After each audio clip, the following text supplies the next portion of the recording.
قطعا ضربه متقابل محکم خواهند خورد.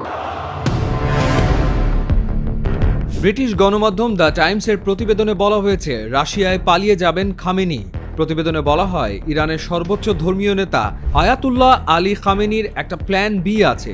যদি প্রতিবাদ নিয়ন্ত্রণের বাইরে চলে যায় বা সিকিউরিটি ফোর্সগুলো তার পক্ষ ত্যাগ করে, তাহলে ছেলে মুস্তফা ও পরিবারের 20 জন সহযোগী নিয়ে রাশিয়ায় পালিয়ে যাবেন।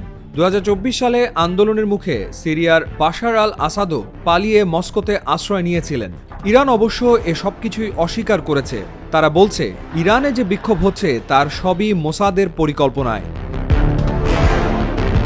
শুক্রবার জুমার নামাজের খুতবায় খামেনি সতর্ক করে বলেছেন, যারা বিদেশি শক্তির ভাড়াটে হয়ে কাজ করছেন ইরান তাদের সহ্য করবে না। এরা ট্রাম্পকে খুশি করার জন্য রাষ্ট্রীয় সম্পত্তিতে আগুন দিচ্ছে, পুলিশ হত্যা করছে। তবে ইরান স্বীকার করেছে আইন শৃঙ্খলা রক্ষায় ব্যর্থ হয়েছে পুলিশ।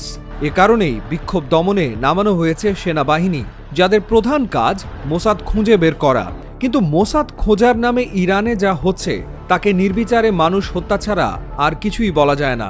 সরকারি হিসেবে এখন পর্যন্ত 45 জনের মৃত্যুর কথা স্বীকার করা হয়েছে। গ্রেফতার হয়েছে কয়েক হাজার। আন্দোলন প্রতিহত করতে ইন্টারনেট সহ সব ধরনের যোগাযোগ ব্যবস্থা বিচ্ছিন্ন করে দেওয়া হয়েছে, কিন্তু এতেও কাজ হচ্ছে না। হাজার হাজার মানুষ রাস্তায় নেমে এসছে।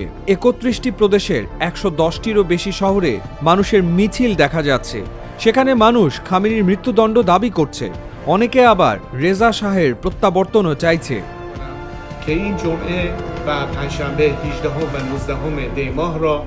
আন্দোলনের শুরুটা হয়েছিল দ্রব্যমূল্যের বৃদ্ধিকে কেন্দ্র করে। মুদ্রাস্ফীতি 50% উঠলে নিত্য প্রয়োজনীয় জিনিসের দাম প্রায় 3-4 গুণ বেড়ে যায়। না খেয়ে মরার চেয়ে আন্দোলন করে মরা ভালো, এই স্লোগান দিয়ে রাস্তায় নেমে আসে মানুষ। 28 ডিসেম্বর তেহরানের বড় বাজার থেকে আন্দোলনের সূচনা। সাধারণ মানুষের সাথে রাস্তায় নেমে আসে বাজারের ব্যবসায়ীরা। এরই মধ্যে আন্দোলন ছড়িয়ে পড়েছে সারা দেশে।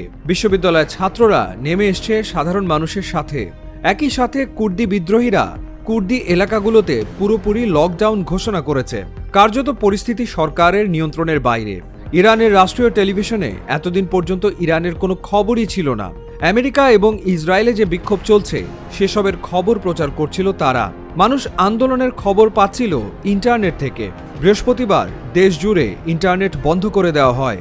শুক্রবার টেলিভিশনে প্রথমবারের মতো আন্দোলনের খবর প্রচার করা হয়। কিন্তু মানুষ টেলিভিশনের ওপরে আর আস্থা রাখতে পারছে না। একদল মানুষ গিয়ে সরকারি টেলিভিশন সেন্টারই পুড়িয়ে দিয়েছে। আন্দোলনে এখন পর্যন্ত 4 জন পুলিশ সদস্য মারা গেছে বলে জানা গেছে। এর মধ্যে একজনকে কুপিয়ে এবং বাকি 3 জন গুলিতে নিহত হন। আহত হয়েছেন শতাধিক পুলিশ সদস্য। খামেনি বলছেন বাইরের শক্তি মদদ দিচ্ছে আন্দোলনে। তার কথা মিথ্যা নয়। ইরানি জনগণের আন্দোলনে সমর্থন জানিয়েছে ইসরায়েল এবং আমেরিকা। প্রেসিডেন্ট ট্রাম্প ঘোষণা দিয়েছেন আমেরিকান বাহিনী পুরোপুরি প্রস্তুত। ইরানে মানুষ হত্যা অব্যাহত থাকলে তাদের সাহায্য করতে এগিয়ে আসবে তারা। এভাবেই 1.5 বছর আগে সিরিয়ার বিদ্রোহীদের সমর্থনে বিমান হামলা করে ইসরায়েল এবং আমেরিকা। রাশিয়ায় পালিয়ে যেতে বাধ্য হন প্রেসিডেন্ট বাশার আল আসাদ। এবারও যদি আন্দোলন বড় হয়ে ওঠে তাহলে হামলা চালাতে পারে আমেরিকা এবং ইসরায়েল। কিন্তু সাধারণত দেশের ওপর আক্রমণে ইরানিরা ঐক্যবদ্ধ হয়ে যায়। খামেনি সমর্থকরা তখন ইসরায়েল ও মার্কিন বিরোধী প্রচারণা নিয়ে মাঠে নামে। খামেনি বিরোধী আন্দোলন তখন আমেরিকা বিরোধী আন্দোলনে পরিণত হয়ে যেতে পারে। এই ভয়েই ট্রাম্প নিরাপদ দূরত্বে থেকে হুমকি দিলেও কাছে আসার সাহস করছেন না। তবে আন্দোলনকারীরা যদি খামেনিকে একেবারেই কোণঠাসা করে ফেলতে পারে তাহলে শেষ মুহূর্তে আঘাত করতে পারেন ট্রাম্প। 86 বছর বয়সী সুপ্রিম লিডার আয়াতুল্লাহ আলী খামেনিকে তখন হয়তো গোপনে মস্কোতে পালিয়ে যেতে হবে। টাইমস জানাচ্ছে খামেনি পরিবারের কাছে থাকা নগদ টাকা রাশিয়ান ব্যাংকে ট্রান্সফার করার তথ্য পাওয়া গেছে, যা থেকে মনে হয় বিপদ বুঝলে রাশিয়ায় পালিয়ে যাবেন তারা। 2009 ও 2022 সালেও বড় দুটি আন্দোলন মোকাবেলা করেছে ইরান।